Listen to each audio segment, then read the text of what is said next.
70കളിൽ നിന്നും ഒരു മലയാള സിനിമ തിരഞ്ഞെടുക്കാൻ നിയോഗിക്കപ്പെട്ടാൽ പല ഉത്തരങ്ങൾ മുന്നിൽ തെളിഞ്ഞു വരും. എന്നാൽ ഓർമ്മയുടെ സൂചി വന്ന് നിൽക്കുന്നത് അവളുടെ രാവുകൾ എന്ന സിനിമയ്ക്ക് മുന്നിലാണ്. തമിഴ് സംസാരിക്കുന്ന കോടമ്പാക്കത്തു നിന്നും മലയാളം മനസ്സിലാകുന്ന മണ്ണിലേക്ക് നമ്മുടെ സിനിമ പിച്ചവെച്ച 70കളിൽ പ്രേം നസീറും മധുവും ഉമ്മറും ഒക്കെ ഒറ്റ നായകന്മാരായി തിളങ്ങി നിൽക്കുന്ന കാലത്താണ് IV ശശി ഷെരീഫിന്റെ രചനയിൽ അവളുടെ രാവുകൾ എന്ന സിനിമ എടുക്കുന്നത്.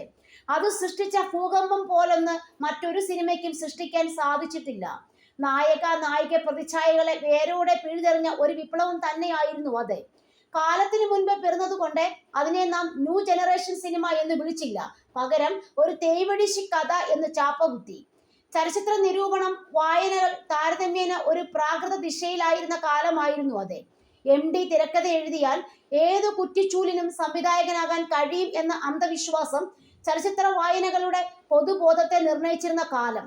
മാതൃഭൂമി ആഴ്ചപ്പതിപ്പിലെ ചിത്രശാല എന്ന ചലച്ചിത്ര നിരൂപണ പംക്തി കൈകാര്യം ചെയ്തിരുന്ന സിനിക്, കോഴിക്കോടൻ, നാദൃഷ, അശ്വതി എന്നിവരായിരുന്നു അഭിപ്രായ നിർമ്മിതികളുടെ ഒരു പ്രധാന പ്രഭവ കേന്ദ്രം. അക്കാലത്തെ മുഖ്യധാര സിനിമയെ അടയാളപ്പെടുത്തിയിരുന്നത് സിനിമാ മാസിക, സിനിമ, ചിത്രരമ, നാന എന്നീ മാഗസിനുകൾ ആയിരുന്നു. എങ്കിലും ബുദ്ധിജീവികൾക്കിടയിൽ ഏറ്റവും വലിയ സ്വാധീനമുണ്ടായിരുന്നത് ഫിലിം മാഗസിൻ ആയിരുന്നു. ആർട്ട് സിനിമയ്ക്കും കൊമേഴ്സ്യൽ സിനിമയ്ക്കും അത് ഒരുപോലെ പ്രാധാന്യം നൽകി. അവളുടെ രാവുകൾ പുറത്തു വന്നപ്പോൾ ഫിലിം മാഗസിൻ ആ സിനിമയ്ക്കെതിരെ ഒരു പ്രത്യയശാസ്ത്ര യുദ്ധം തന്നെ അഴിച്ചുവിട്ടു. ചലച്ചിത്ര പത്രപ്രവർത്തനത്തിലെ മുൻഗാമികളിൽ പ്രമുഖനായ EV ശ്രീധരൻ ആയിരുന്നു ഈ യുദ്ധത്തിന്റെ മുന്നണി പടയാളി. ഈ സിനിമയുടെ മേൽ ഒരുപാട് കരിവാരി തേച്ചുകൊണ്ട് റിപ്പോർട്ടുകളും ലേഖനങ്ങളും മാസങ്ങളോളം മദ്രാസിൽ നിന്ന് ഫിലിം മാഗസിനിലേക്ക് ഞാൻ എഴുതുകയുണ്ടായി. സിനിമയിലെ അശ്ലീലത്തിനെതിരെ ഒരു ധാർമ്മിക യുദ്ധം നടത്തുന്ന ഭാവത്തിൽ രോഷത്തിന്റെ മുന്തിരി കനികളായിരുന്നില്ല. ജീവിതത്തിൽ നിന്നും സിനിമയിൽ നിന്നും പുറത്തേക്ക് പോയ കത്തിമുനകൾ തന്നെയായിരുന്നു ഈ സിനിമയ്ക്ക് നേരെ അന്ന് ഞാൻ പ്രയോഗിച്ച ഭാഷ.